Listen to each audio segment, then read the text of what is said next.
ನಂಜನಗೂಡಿನ JSS polytechnic ವತಿಯಿಂದ ಶ್ರೀ ಮತ್ಸುತ್ತೂರು ಜಗದ್ಗುರು ಶ್ರೀ ವೀರಸಿಂಹಾಸನ ಮಹಾಸಂಸ್ಥಾನ ಮಠಾಧೀಶ್ವರರಾದ ರಾಜಗುರು ತಿಲಕ ಪರಮಪೂಜ್ಯ ಡಾ ಶ್ರೀ ಶಿವರಾತ್ರಿ ರಾಜೇಂದ್ರ ಮಹಾಸ್ವಾಮಿಗಳವರ 109ನೇ ಜಯಂತಿ ಮಹೋತ್ಸವವನ್ನು ಅರ್ಥಪೂರ್ಣವಾಗಿ ಆಚರಿಸಲಾಯಿತು.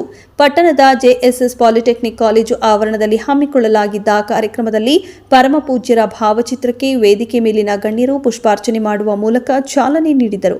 ಬಳಿಕ ಜೆಎಸ್ಎಸ್ ಪದವಿ ಕಾಲೇಜಿನ ವಿಶ್ರಾಂತ ಸಹ ಪ್ರಾಧ್ಯಾಪಕರಾದ ಪ್ರೊಫೆಸರ್ ಬಿಎಸ್ ಸದಾಶಿವಮೂರ್ತಿ ಮಾತನಾಡಿ, ಇಂದು ಯಾವುದಕ್ಕೂ ಸಮಸ್ಯೆ ಇಲ್ಲ, ಆದರೆ ಸ್ವಾತಂತ್ರ್ಯ ಪೂರ್ವದಲ್ಲಿ ಒಂದು ಹೊತ್ತಿಗೂ ಗತಿ ಇಲ್ಲದೆ ಬಡತನ, ಅನರಕ್ಷತೆ, ಅಸ್ಪೃಶ್ಯತೆ ತಾಂಡವಾಡುತ್ತಿದ್ದ ಸಂದರ್ಭದಲ್ಲಿ 1941ರಲ್ಲಿ ವಿದ್ಯಾರ್ಥಿ ನಿಲಯ ತೆರೆಯುವ ಮೂಲಕ ನನ್ನಂತಹ ಸಾವಿರಾರು ಬಡ ವಿದ್ಯಾರ್ಥಿಗಳಿಗೆ ದಾರಿದೀಪವಾಗಿದ್ದರು. ಈಗ ಅದು ಹೆಮ್ಮರವಾಗಿ ಬೆಳೆದು ದೇಶಗಳಲ್ಲಿಯೂ ನಡೆಯುತ್ತಿರುವುದು ಅವರ ದೂರದೃಷ್ಟಿಯನ್ನ ಎತ್ತಿ ಹಿಡಿಯುತ್ತಿದೆ ಎಂದು ಅವರ ಕಷ್ಟದ ಸಾಧನೆ ಹಾಗೂ ಕೊಡುಗೆಗಳ ಬಗ್ಗೆ ವಿವರಿಸಿದರು. ಇದೇ ಸಂದರ್ಭ ಮೈಸೂರಿನ ಕೆಆರ್ ಆಸ್ಪತ್ರೆ ಸಹಯೋಗದೊಂದಿಗೆ 100 ವಿದ್ಯಾರ್ಥಿಗಳು ಹಾಗೂ ಸಿಬ್ಬಂದಿ ವರ್ಗದವರು ರಕ್ತದಾನ ಮಾಡುವ ಮೂಲಕ ಪರಮ ಪೂಜ್ಯರಿಗೆ ತಮ್ಮ ಭಕ್ತಿ ನಮನ ಸಲ್ಲಿಸಿದರು. ಇನ್ನು ಜಶೀರ ಹವ್ಯಾಸಿ ಭಜನಾ ತಂಡದವರು ಭಜನಾ ಕಾರ್ಯಕ್ರಮವನ್ನು ನಡೆಸಿಕೊಟ್ಟರು.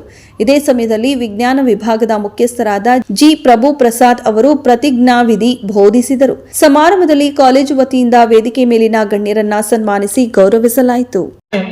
ನಾವು ಸ್ವಾತಂತ್ರ್ಯ ಪೂರ್ವದ ದಿನಗಳನ್ನ ನೆನಪು ಮಾಡ್ಕೋಬೇಕಾಗತ್ತೆ. ಇವತ್ತಿನ ಸಮಸ್ಯೆಗಳು ಏನೇನು ಅಲ್ಲ, ಶೈಕ್ಷಣಿಕವಾಗಿ, ಸಾಮಾಜಿಕವಾಗಿ, ಆರ್ಥಿಕವಾಗಿ ಇವತ್ತಿನ ಸಮಸ್ಯೆಗಳು ಏನೇನು ಅಲ್ಲ.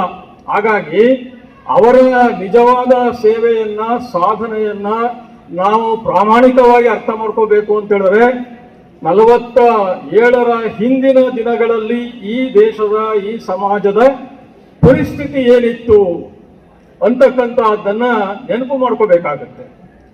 ಎಲ್ಲೆಲ್ಲೂ ಹಸಿವು, ಬಡತನ, ಅಸಮಾನತೆ ತಾಂಡವವಾಡ್ತಾ ಇತ್ತು, ಅನಕ್ಷರತೆ ಇತ್ತು, ಅಸ್ಪೃಶ್ಯತೆಯ ಸಮಸ್ಯೆಗಳು ವ್ಯಾಪಕವಾಗಿದ್ದವು, ಸಾಕ್ಷರತೆಯ ಪ್ರಮಾಣ ಕೇವಲ 8-9% ಇತ್ತು.